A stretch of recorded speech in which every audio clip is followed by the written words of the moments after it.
Sharpness.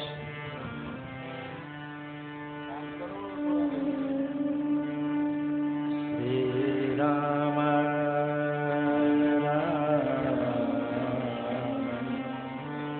Bhadra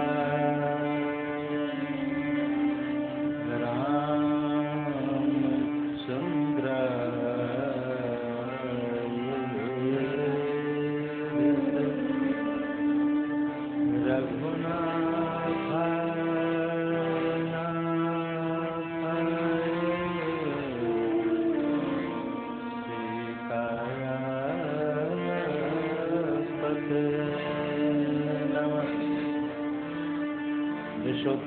विज्ञान घनस्वरूपं विज्ञान विश्राननबद्धदीपं दयानिधिं देहभृतां शरण्यं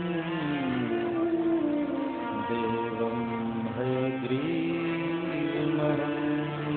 प्रपद्ये। यस्वानुभावमखिलं श्रुतिसारमेकम् अध्यात्मदीपमतितितीर्षतां तमोऽन्धं संसारिणां कर्मयाः पुराणगुह्यं तं व्याससूनुमुपयामि गुरुं। श्रीयोगीन्द्रपदाब्जदिव्यकरुणा सम्प्राप्त दीक्षाभरं ज्ञानाभ्युपरिपालदेशिकमने सञ्जातबोधोदयं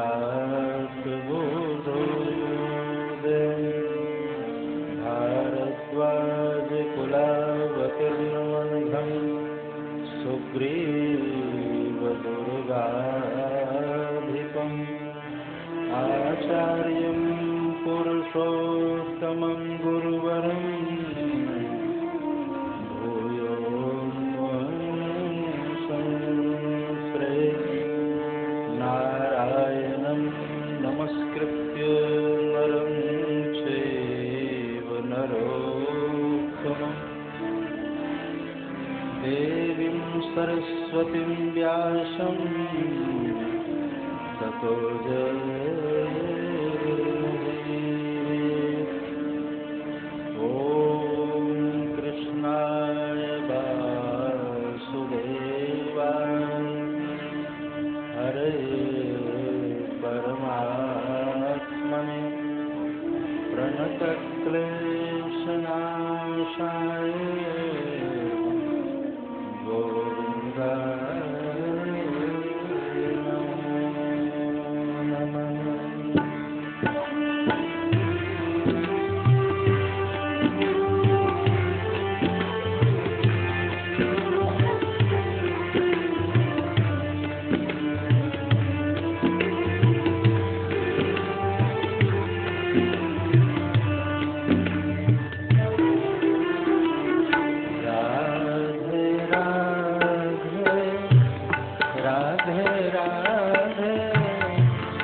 राधे राधे श्री राधे।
श्रीमद्भागवत महापुराण की श्री वैकुंठनाथ भगवान की जय। सद्गुरुदेव भगवान की जय। सत्य सनातन धर्म की जय।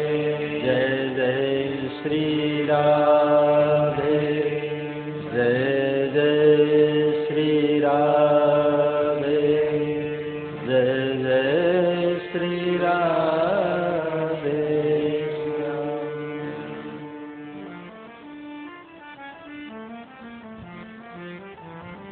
मुद मंगलमय संत समाज, माननीय दिग्गज वृंद,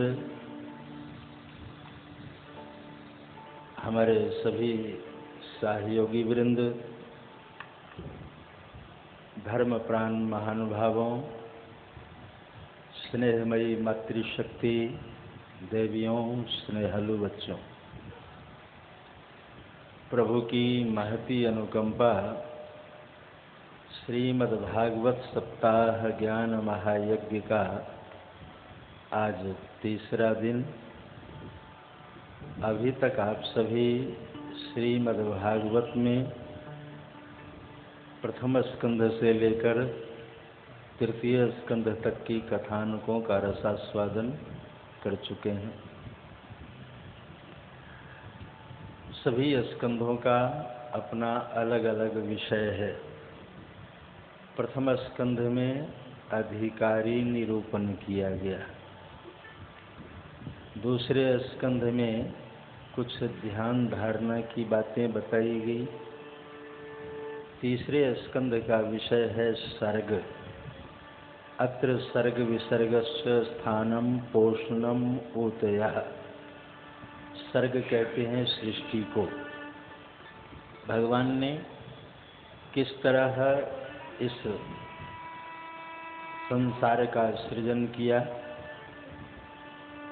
ये चर्चा का विषय है। महाराजा परीक्षित ने सुखदेव जी से प्रश्न किया है कि मैं भी सृष्टि से संबंधित बातें सुनना चाहता हूँ, आप कृपा करें। भगवान सुखदेव जी ने कहा कि जिस तरह का प्रश्न तूने किया है, उसी तरह का प्रश्न प्राचीन काल में विदुर जी ने मैत्रेय जी से किया था। मैं तुम्हें मैत्रेय और विदुर संवाद सुना देता हूँ, तुम्हें तुम्हारे प्रश्नों का उत्तर मिल जाएगा। राजा पुनः प्रश्न करते हैं, विदुर कौन और मैत्रेय कौन। विदुर जी की चर्चा सुनाई है कि विदुर जी बरभागी हैं जिनके घर भगवान भोजन स्वीकार किए। संत भगवंत सबके घर के भोजन स्वीकार नहीं करते। इसलिए नहीं करते क्योंकि उनका अपना एक नियम है, और नियम का पालन हो तो अच्छी बात है। नियम के अनुसार चले तो ये अच्छी बात है। सबसे सुंदर साधना भी है ये, आराधना भी। जिसके जीवन में नियम नहीं, वो कैसा? जहाँ देखी भरी पड़ा तो वहीं बिताई सारी रात, ये तो आम लोगों में देखा जाता है। संत और भगवंत के कुछ अपने नियम हैं, क्योंकि पवित्रता का ध्यान रखा जाता है। भाई साधु संतों में ज़्यादा मिर्ची वगैरह नहीं खाते। अभक्ष चीज़ जो है लहसुन प्याज, ये सब जो त्याज्य है शास्त्रों में, जिन वस्तुओं का भोग नहीं लगता वो संत भगवंत स्वीकार नहीं करते। अस्तु उनका अपना नियम है। जो साधक होगा स्वयं पाकी होगा, स्वयं बनाना और भगवान को भोग लगाना, उसके बाद जो है उसको प्रसाद के रूप में स्वीकार करना। भोग लगा करके ही भगवान का प्रसाद ग्रहण करनी चाहिए। तुम ही निवेदित भोजन करहि।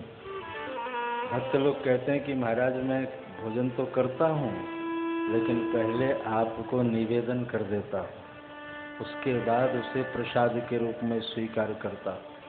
और प्रसाद खाने से रोम रोम पवित्र हो जाता है। प्रसाद की इतनी महिमा है कि महाराज नारद जी ने अपने मुख से बार बार बखान किया है। प्रसाद अवश्य ग्रहण करनी चाहिए, भगवान को अवश्य भोग लगानी चाहिए, क्योंकि जितनी खाद्य सामग्री है सब भगवान की दी हुई है।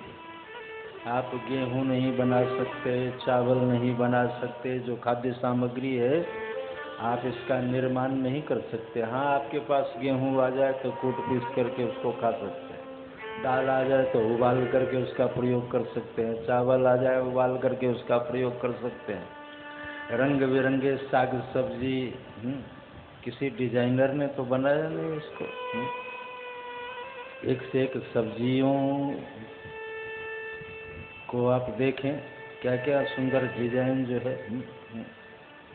महाराज सब्जियों की तो कहना ही क्या। एक बार अकबर बादशाह ने बीरबल से कहा कि ऐसी सब्जी लाना जिसका संबंध राज परिवार से हो। ऐसी सब्जी लाना बाजार से जिसका संबंध राज परिवार से हो, सब्जियों का राजा। बीरबल तो बहुत होशियार था, उसने बाजार से बैगन खरीदी, बैगन नहीं होता, बैगन खरीदी और ले जा करके दिखाया। कहा ये क्या ले आया? कहा हुजूर ये राजा सब्जी। कहा क्या मतलब? कहा जैसे हुजूर के ऊपर छत्र लगा हुआ है वैसे इसके ऊपर भी छत्र लगा है। तो हुजूर राजा है, ये सब्जियों का राजा है, तो राजा को राजा सब्जी खिलाना चाहिए। पीठ थपथपाया तो बुद्धिमान है, बनाओ। इसकी सब्जी कैसी बनती है? कहा हुजूर इसके कई तरीके हैं, लेकिन सबसे बढ़िया इसका भरता बनता है। भरता बहुत बढ़िया बनता है इसका। कहा तो चलो भरता ही बनाओ। तो उसने खूब बढ़िया से अग्नि में पकाया और बनाया। तो अगर बैगन ठीक ढंग से पक जाए तो बड़ा आनंद देता है। तो बढ़िया से बनाया और बादशाह खूब प्रशंसा की। सचमुच वाकई जो है राजा सब्जी है, राजा सब्जी है। कहा हुजूर आप हुजूर का आदेश जो हुआ उसी के अनुरूप काम किया जा रहा है। कहा ठीक। 15 दिन बाद फिर आदेश किया, बीरबल वो राजा सब्जी आज फिर बनाया जाए। उस दिन जो है वो आधा कच्चा आधा पका बैगन पकाया, लेकिन अध पका बैगन। और अध पका बैगन इतना खराब होता है महाराज खाने में। तो बना के दिया। उसने कहा बीरबल ये तो बहुत बेकार सब्जी है। कहा हुजूर तभी तो इसका नाम बैगुन है। क्या मतलब? कहा इसमें कोई गुण नहीं है, बेगुन है, इसको बेगुन कहते हैं। कहा उस दिन तो तूने बड़ी प्रशंसा की। कहा उस दिन हुजूर ने प्रशंसा की तो हमने प्रशंसा की, आज हुजूर ने निंदा की तो हमने निंदा की। तो हुजूर जैसा कहते हैं वैसा ही दास करता है। तो कहने का तात्पर्य जो है बैगन में भी एक से एक डिजाइन। ये डिजाइन किसी मनुष्य ने तो बनाया नहीं, इसके निर्माता भगवान है। और भगवान की बनाई हुई वस्तु हम भगवान को जब अर्पण कर देते हैं तो भगवान को बहुत सुख मिलता है कि हमने दिया, कम से कम हमें एक बार दिखा तो रहा। ये मानव शरीर भी भगवान की दी हुई है, ये किसी के पुरुषार्थ का फल नहीं है। मानव शरीर मानस के पंक्ति से स्पष्ट करना चाहेंगे, सुनिए और गाइए। कब हुक करी करुणा नर देही, देत ईस बिनु हेतु सने, करो की करे करुणा नर देही।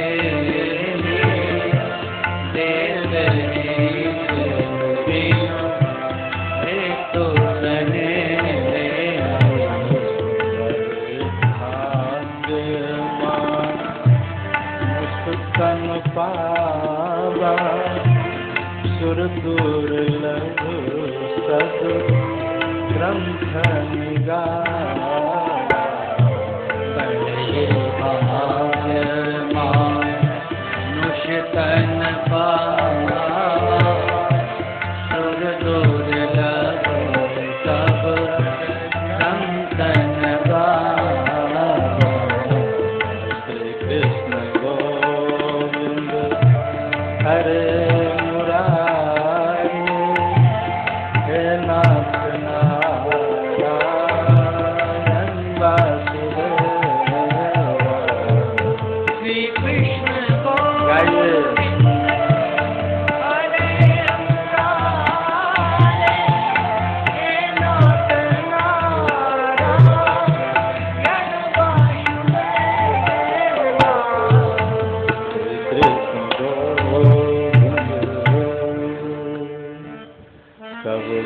करी करुणा नर देहि देत ईश बिनु हेतु स्नेहि कबहुक करी। पंक्ति के भाव स्पष्ट हैं।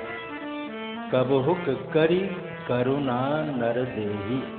84 लाख योनियों में जब ये जीव भटकता रहता है मुखौटे बदल बदल करके और दिन रात कर्म करता रहता है, तो भगवान से प्रार्थना करता है, महाराज एक बार मानव शरीर दे दो, एक बार मुझे मनुष्य बना करके भेजो।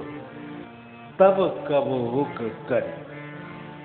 कई बार सुनने के बाद भगवान की इच्छा होती है कि चलो एक बार मनुष्य शरीर दे करके देखें तो सही क्या करता है। कबहुक करी करुणा नर देहि देत ईश बिनु हेतु स्नेहि। उसके पीछे कोई हेतु नहीं, एक स्नेह है। जीवात्मा और परमात्मा का एक सहज संबंध है, स्नेह है। वो स्नेह के कारण मानव शरीर दे दिया। मानव शरीर देने के बाद उसमें ज्ञान वैराग्य भक्ति तीनों दे देता है परमात्मा। ये सब तीनों का उपयोग करोगे तो सकुशल मेरे पास वापस आ जाओगे, और कहीं ये तीनों को भूल गए तो फिर मामला बिगड़ सकता है। सब व्यवस्था करके भगवान देते हैं। जैसे माताएं बच्चों को स्कूल भेजती है तो टिफिन वगैरह सब तैयार करके दे देती है, बस में बिठा आती है और फिर समय से लेने के लिए पहुंच जाती है। परमात्मा बिल्कुल इसी तरह अपने बच्चों की व्यवस्था में लगे रहते हैं और ध्यान रखते हैं कि ये सकुशल वापस आए। लेकिन यहाँ आकर के सबसे पहले परमात्मा को भूल जाना, ये सबसे बड़ी कृतघ्नता है। 2 शब्द हैं, कृतज्ञता और कृतघ्नता। एक कृतज्ञ होना, एक कृतघ्न होना। जहि तन दियो ताहि बिसरायो ऐसो नमक हरामी मौसम कौन कुटिल खल कामी। गोस्वामी जी ने तो यहाँ तक कह दिया कि जिसने दिया उसी को भूल गए। तो भगवान मानव शरीर दे करके भेजते हैं कि तुम मुझे पाने का जतन करो। साधन धाम मोक्ष कर द्वारा पाई न जही परलोक सवारा सो परत्र दुख पावई सिर धुन धुन पछताई काल ही कर्म ही ईश्वर ही मिथ्या दोष लगाए। मानव शरीर दिया है, बहुत सुंदर शरीर दिया है, और हम अगर भगवान के चरणों में इसे अर्पण कर देते हैं तो भगवान प्रसन्न हो जाते हैं। खाद्य सामग्री भगवान को निवेदन करके खाओ, भोग लगा करके खाओ, और शरीर जो है वो भगवान के चरणों में अर्पण कर दिया। तेरा तुझको अर्पण क्या लागे मेरा। तो भगवान सबसे अधिक प्रसन्न होते हैं कि ये ज्ञान का भी उपयोग कर रहा है, वैराग्य का भी उपयोग कर रहा है और भक्ति का भी उपयोग कर रहा है। ये हमारा भक्त है, जहाँ जहाँ वो भक्त जाता है भगवान की कृपा दृष्टि उसके साथ लगी रहती है, बनी रहती है। तो इसलिए भगवान के प्रति जब आप भाव रखेंगे, पवित्रता पूर्वक जीवन जिएंगे, आपके जीवन में नियम होगा तो संत भी आपके घर भोजन स्वीकार करेंगे और भगवंत भी आपके घर भोजन स्वीकार करेंगे। महात्मा विदुर सभी तरह से पवित्र थे। भगवान को भोग लगा करके ही खाते थे, जो कुछ मिलता था भगवान को निवेदन करके खाते थे और भगवान बिना बुलाए। यही देखो सबसे ऊंचाई की बात तो ये भाई, बुलाने के बाद जाए वो तो एक अलग बात है, लेकिन बिना बुलाए पहुंच जाए इससे बढ़कर के सौभाग्यशाली और कोई नहीं। विदुर जी के घर भगवान बिना बुलाए पहुंच गए, विदुर जी का आतिथ्य स्वीकार किया है। विदुर जी भगवान को पहुंचाने के लिए हस्तिनापुर आए हैं, भगवान को पहुंचाया है और स्वयं तीर्थ यात्रा की ओर चले गए।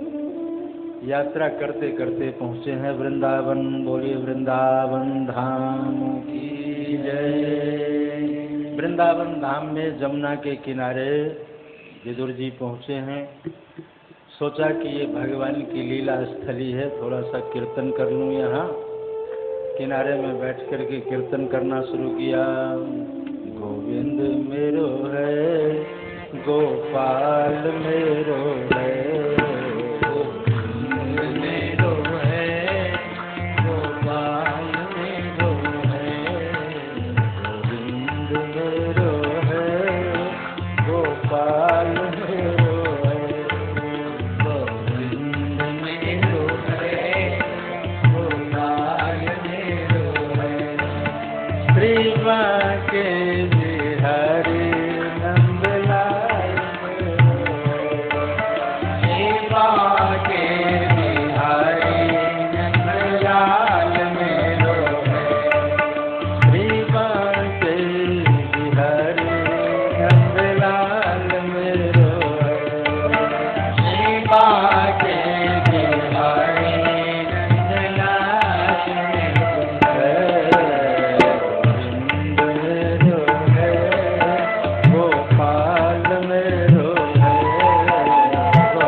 कीर्तन करने लगे।